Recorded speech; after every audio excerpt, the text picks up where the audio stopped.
guys, Zaid here from Legend Zaid. Today, I just wanted to explain how Aang and Ong are two different people.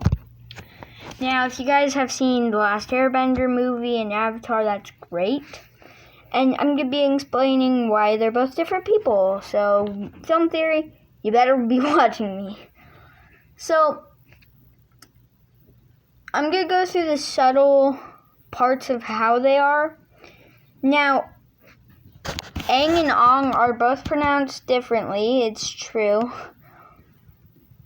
But, so, how they throw the rock later into the movie, like 16 people are, and it just throws one little pebble.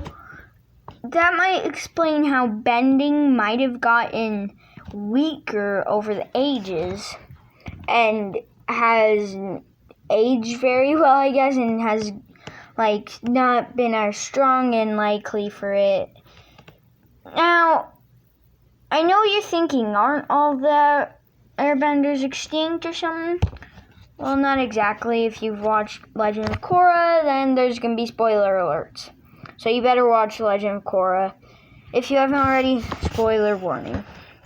So, the harmonic convergence part where everyone gets airbending, sense of that, then there could be an avatar from that. So it only makes sense like that, right? Yes and no. Because if they weren't born with airbending, then they wouldn't have it. Exactly, their children wouldn't have it. It'd be really rare for them to get it, but if you're not born with it, then your children can't have it. Does that make sense? I hope it does. So it only come back down from Tenzin, not Bumi. He might have been born and it just came out with him on harmonic convergence.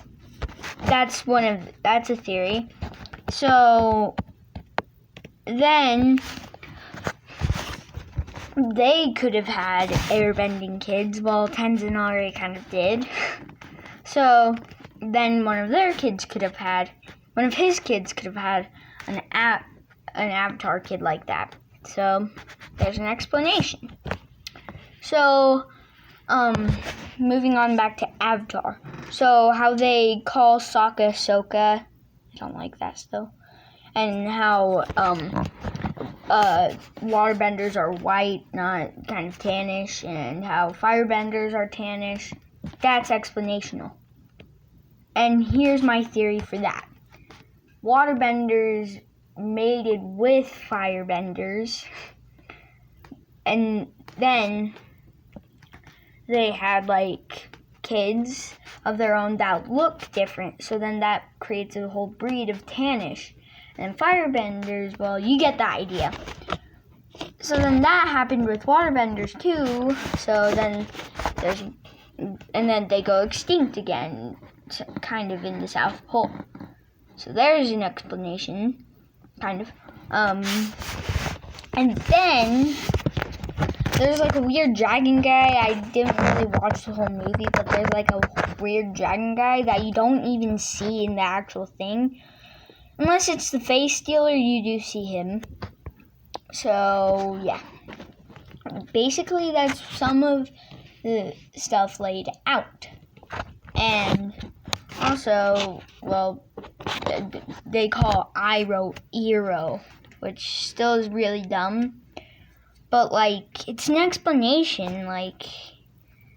There's just ways, because there's a kid in that I've watched, theories.